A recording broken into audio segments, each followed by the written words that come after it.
We're gonna beep. Start it for 45 minutes. Oh, is it unplugged? Is it plugged in over here? Oh, there we go. Hey everyone, I'm Kenji López-Alt. I am a New York Times cooking contributor, cookbook author, and today we're going to be making Colombian-style empanadas. So empanadas are a stuffed pastry that are popular all over Latin America, and depending on where you go, you're going to find all different kinds. Colombia is a land of meat and potatoes. The cuisine tends to be very flavorful, but also very simple. So the fillings of the most common type of Colombian empanada are a ground beef and potato filling, very lightly seasoned, and then the shells are made out of a corn masa. They're little bite-sized things, maybe 1 or 2 bites a piece, that have a really nice crispy shell and a really simple but flavorful filling.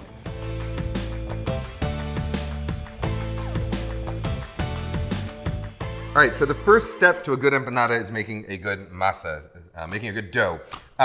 So a number of years back, I was in Colombia, in Bogota, and I was reached out to by this professor. His name is Carlos Gaviria. He's a professor at a university in Bogota, and he asked me to come over to his house because he wanted to show me this technique he'd been working on. He's a professor of gastronomy. But what he wanted to show me was that when you're in the US, you cannot get the right corn to make the dough for a style of arepa called arepa de huevo. It happens to be the same dough that you use to make empanadas with. And so what he showed me was that if you buy just regular old popcorn, you cook it in a pressure cooker, you can then grind it into a masa that is very, very close to what you can get in Colombia. So it works much better than the typical way to do it in the US, or even in Colombia, the typical way to do it would be with something like this, masa arepa. It's a cornmeal that's been cooked, dehydrated, and then ground again. So all you do is add water to it to form a dough.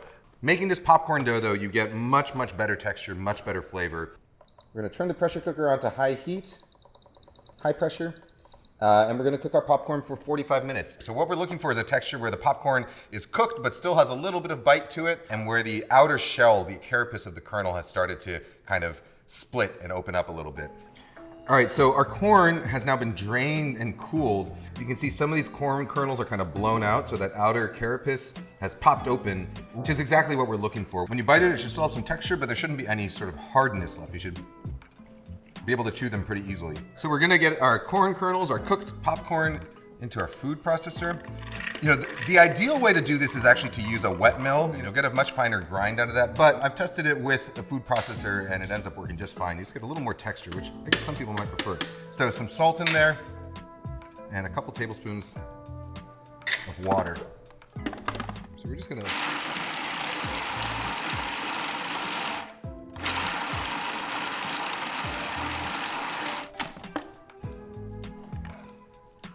scrape it down a few times. All right, so we're just gonna continue processing this until it comes together sort of into a dough. You're gonna see it sort of start to cohere, so it'll still be a little bit chunky.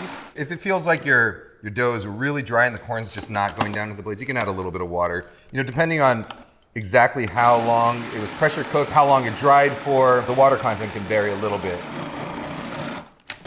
All right, kind of mealy, a little bit chunky, but no sort of big pieces of corn remaining in there. All right, so we're gonna get this and kind of push it with the heel of our hand. And what we're looking for is a dough that is cohesive enough that when you take a ball of it and kind of push it out, the edges don't crack that much. So I'm gonna sprinkle a little bit of water on here. Oops, and kind of work that in there. That's looking pretty good. So just like that, you should be able to kind of flatten it out into a patty on your hand like that. You can make this dough in advance and wrap it up and just keep it in the fridge. Once our masa is made, we want to let it rest just a little bit. So we're going to take a nice damp towel, and you want to let this rest at least 15 minutes or so. You can do it a couple days in advance, wrap it in plastic, keep it in the fridge, but at this stage you want to let it rest at least 15 minutes, which will give us time to make our filling. All right, so we have our dough going. So now we're gonna work on our filling. So we're starting with a Yukon Gold potato. I'm just gonna get it into a pot of water on the stovetop, season it with some salt, and then we're just gonna boil them. In Colombia, the type of potato this is made with is called papa criolla, which are these kind of small, yellow, really tender potatoes. I found that the best substitute for those kinds of potatoes are Yukon Golds. So the filling starts with a base called guiso. Guiso is a tomato and onion mixture that is used to flavor a lot of Colombian cuisine. We're gonna start with a fresh tomato here. And I find that the easiest way, whether you're cooking Colombian food or Italian food or anything that needs pulpy, fresh tomato, cut the tomato in half like this, put the cut face against the large holes of a box grater, and then with a kind of flat hand, you're just gonna push it from the center, and the skin will kind of protect your hand. So you end up with nicely grated tomato.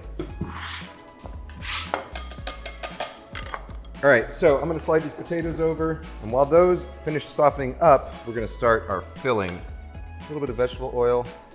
We're gonna let that heat up over medium-high heat until shimmering.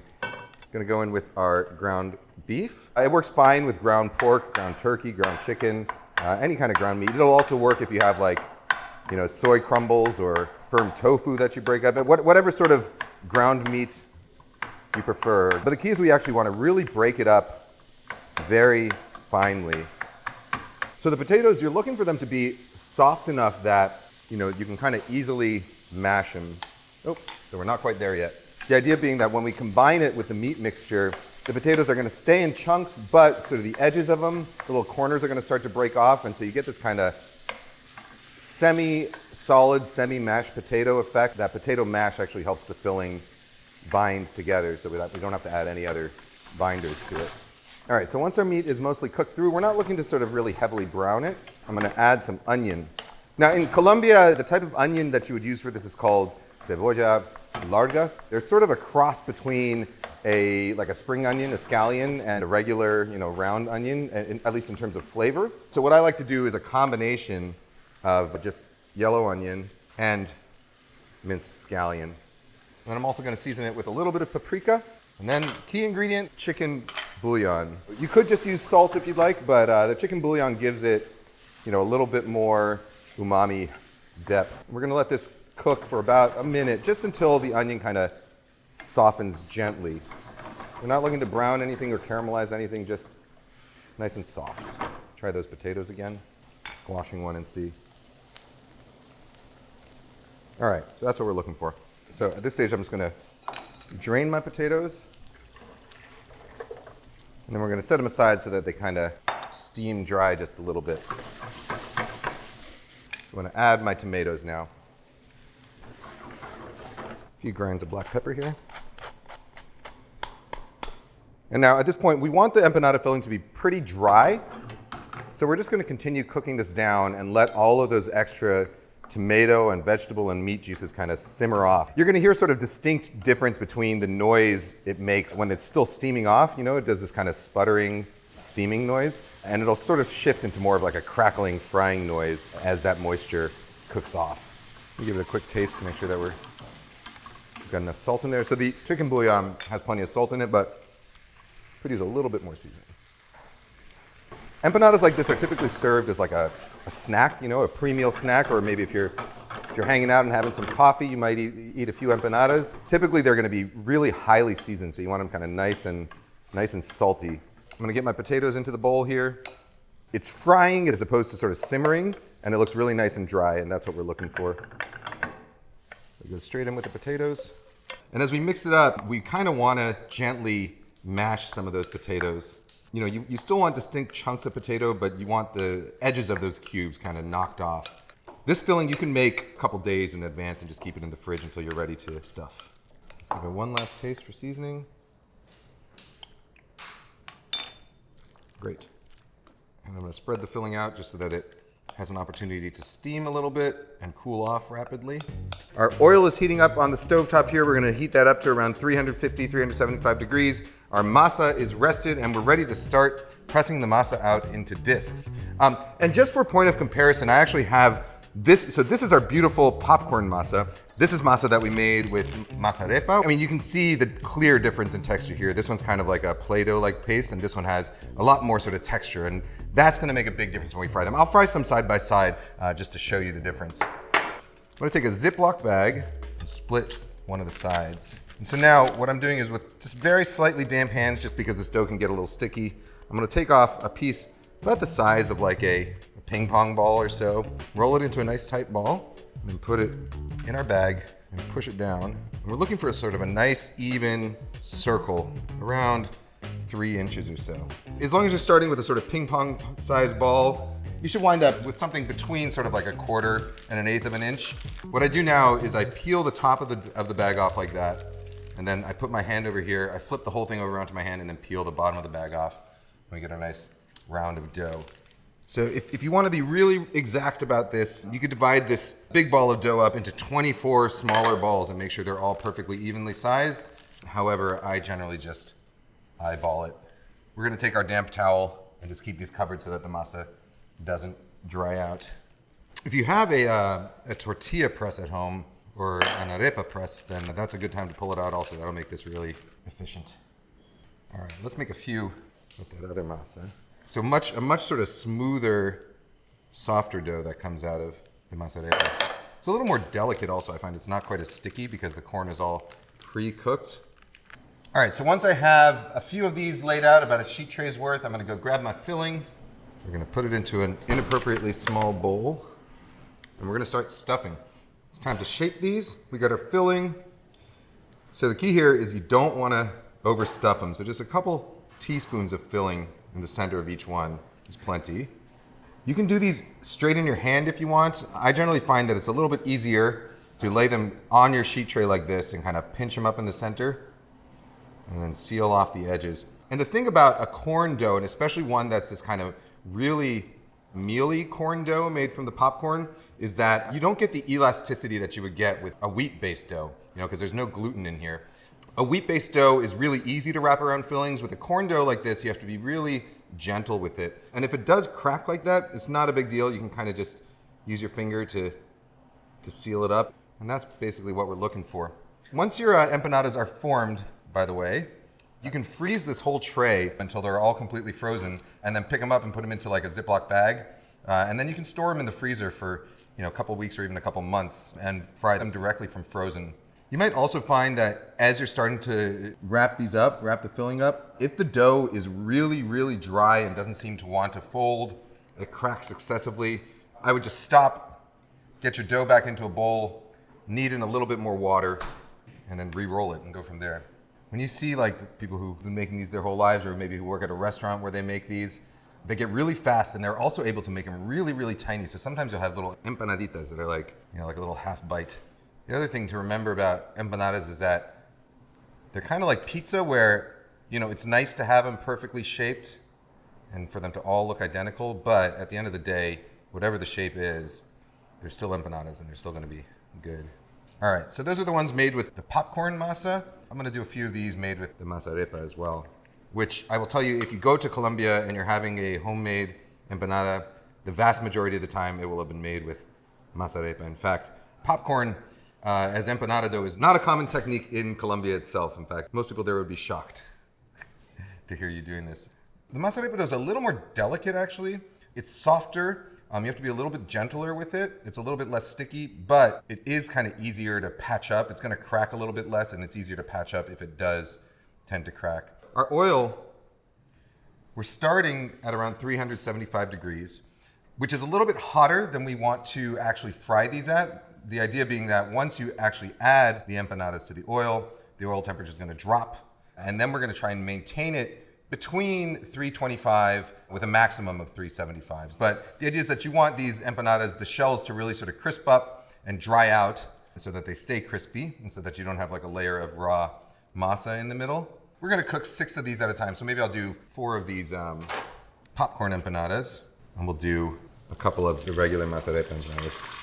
We're gonna lower them in using a spider here.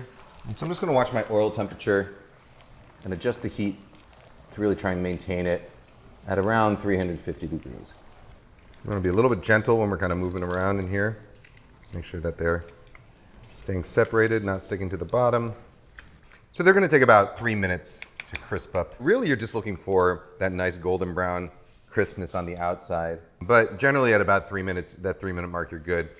I start by lowering it in, not touching it for just a moment so that the outside sets a little bit, so it's not quite as delicate. But then once they're starting to set like this, the more you move your oil, creating sort of these convection currents in there, the more evenly and quickly they're gonna fry.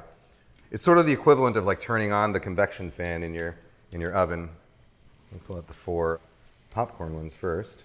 As with virtually anything that comes out of the fryer, I like to season it with salt as soon as it comes out so that surface is still a little moist with oil before the oil gets reabsorbed into there so that the salt kind of sticks. All right, and these are our masa arepa. You can very clearly sort of see the difference between our popcorn masa here, which has this sort of amazing, craggly, chunky texture, and the masa arepa one, which is still crispy, but a lot sort of smoother, and definitely not as much flavor either.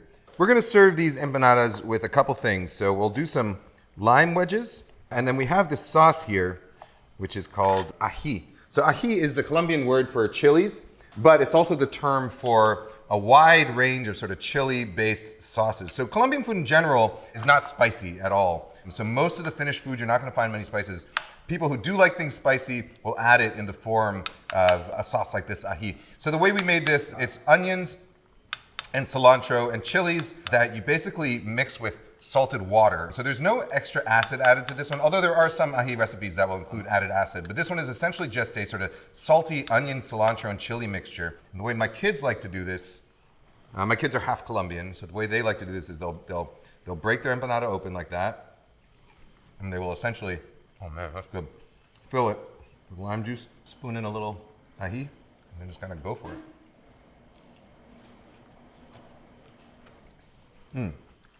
The popcorn one has this really, really nice crispy texture. That texture kind of extends all the way through. So all the little sort of bits of popcorn kernels that are in there have all sort of crisped up. So you get this really nice crunchy bite, whereas the masa arepa one, it's a little bit crispy on the outside, but then it's kind of doughy after that. It's still delicious. If you had never had the popcorn version and you only made these at home and ate them, you would think that they were delicious and maybe the best thing you ever had. But then you eat this and you're like, oh, okay, yeah, that one's pretty good. But the popcorn will kind of ruin you for other types of empanadas. You can get this recipe, my other recipes, and all of the recipes from all the other great contributors at the New York Times on nytcooking.com.